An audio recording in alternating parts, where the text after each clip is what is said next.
আইন এক, কিন্তু দুই রাজ্যে ধর্ষণের বিচারের একেবারে বিপরীত ছবি। মহারাষ্ট্র পারলেও পারছে না বাংলা। মুম্বই শক্তি মিল চত্বরে টেলিফোন অপারেটরের গণধর্ষণ মামলার পর এবার চিত্র সাংবাদিক ধর্ষণ মামলারও রায় ঘোষণা হয়ে গেল। কিন্তু বাংলায় বিচার বিলম্বের গেরোয় এখনো বিচার অধরা কামদুনি কাটোয়া পার্কস্ট্রিট গণধর্ষণ কাণ্ডে নির্যাতিতাদের।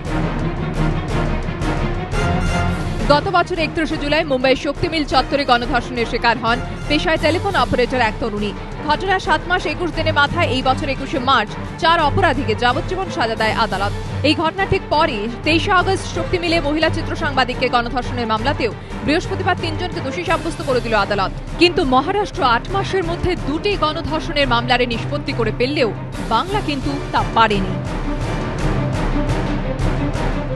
7 জুন কলেজ থেকে বাড়ি ফেরার পথে কামদুনিতে ধর্ষণ করে খুন করা হয় এক ছাত্রীকে। ঘটনা 10 দিনের মাথায় গ্রামে গিয়ে মুখ্যমন্ত্রী আশ্বাস দেন 15 দিনের মধ্যে চার্জশিট পেশ করা হবে আর 1 মাসের মধ্যে দোষীদের শাস্তির ব্যবস্থা করা হবে। 15 দিনের মধ্যে চার্জশিট দিয়ে দেওয়া হবে, মানে জেলে থাকাকালীনই, এই লকআপে থাকাকালীনই। আর হচ্ছে বিশেষ ব্যবস্থা, যেটা ফাস্ট ট্র্যাক কোর্টে আমরা চেষ্টা করবে অ্যাজ আর্লি অ্যাজ পসিবল, যত তাড়াতাড়ি সম্ভব হয়। আমাদের চিফ সেক্রেটারি ডিজি আপনাদের আগেই বলেছেন যে এই দুটো কেসের জন্য আমরা দরকার হলে ফাঁসি এবং মৃত্যুদণ্ড দুটোই আমরা চাইব। এটা কোর্টের কাছে চাইবে গভর্নমেন্ট। এটা হচ্ছে তাদের চার্জশিট যেভাবে তৈরি হবে, তারপরে চার্জশিট 2-1 দিনের মধ্যেই হয়ে যাবে। 15 দিনের মধ্যে যেদিন থেকে ঘটনা ঘটেছে চার্জশিট হয়ে যাবে। মুখ্যমন্ত্রীর এই আশ্বাসের পর প্রায় 9 মাস কেটে গিয়েছে, অথচ আজও দোষীদের শাস্তি হয়নি। চলছে সাক্ষ্য গ্রহণ পর্ব। মধ্যমগ্রামে গণধর্ষণ কাণ্ডের পর প্রায় 5 মাস কাটতে চলল। এই মামলায় বারাসত কোর্টে চার্জ গঠনের পরে সবে সাক্ষ্য গ্রহণ শুরু হয়েছে। 2 বছর আগে বর্ধমানে কাটোয়ায় ট্রেন থেকে নামিয়ে মেয়ের সামনেই এক মহিলাকে গণধর্ষণ করা হয় বলে অভিযোগ। এতদিন পরও বিচার না পেয়ে হতাশ নির্যাতিতা।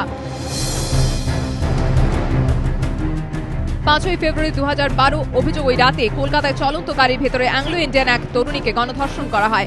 এরপর 2 বছর গড়িয়ে গেলেও এখনো পর্যন্ত মূল অভিযুক্ত কাদের খানকেই ধরতে পারেনি পুলিশ। এখনো ফাস্ট ট্র্যাক কোর্টে মামলা চলছে। কিন্তু মহারাষ্ট্র পারলে বাংলা তা পারছে না কেন? কিছুদিন আগে কলকাতা হাইকোর্টে বিচারপতি সঞ্জীব বন্দ্যোপাধ্যায়ের এজলাসে একটি মামলার শুনানিতে বিষয়টি কিছুটা স্পষ্ট হয়েছে। মামলাটি দায়ের করেন বিভিন্ন ফাস্ট ট্র্যাক কোর্ট থেকে বদলি হওয়া বিচারকরা। তাদের অভিযোগ, অন্য আদালতে বদলি হয়ে যাওয়ার ফলে তারা পেশাগতভাবে পিছিয়ে পড়ছেন। আবেদনকারীদের কৌশলীরা সওয়াল করতে গিয়ে বলেন, পশ্চিমবঙ্গে 3 বছর আগে নতুন সরকার ক্ষমতায় আসার সময় ফাস্ট ট্র্যাক আদালতের সংখ্যা ছিল 153, এখন তা কমে দাঁড়িয়েছে 45-এ। তার প্রায় 8টিকে মহিলা আদালত, শিশু শ্রমিক আদালত নাম দিয়ে বদলে দেওয়া হয়েছে। আর সেই কারণে বহু মামলার বিচার বিলম্বিত হচ্ছে বলে মনে করছেন আইনজীবীদের একাংশ। আইনজীবীদের মতের প্রেক্ষিতে মন্ত্রী চন্দ্রিমা ভট্টাচার্য অবশ্য তখন পাল্টা দাবি করেন, পশ্চিমবঙ্গে এখন 88টি ফাস্ট ট্র্যাক কোর্ট চালু রয়েছে, যার মধ্যে 46টিতে শুধু নারী নির্যাতনের বিচার হয়। রাজ্য সরকার নারী নির্যাতনের বিষয়টি গুরুত্ব সহকারে দেখছে। কিন্তু মহারাষ্ট্র পারলে বাংলা তা পারবে না কেন? আর কতদিন এই রাজ্যে বিভিন্ন গণধর্ষণ কাণ্ডে নির্যাতিতাদের বিচারের আশায় বসে থাকতে হবে? প্রশ্নটা থেকেই যাচ্ছে। এবিপি আনন্দ।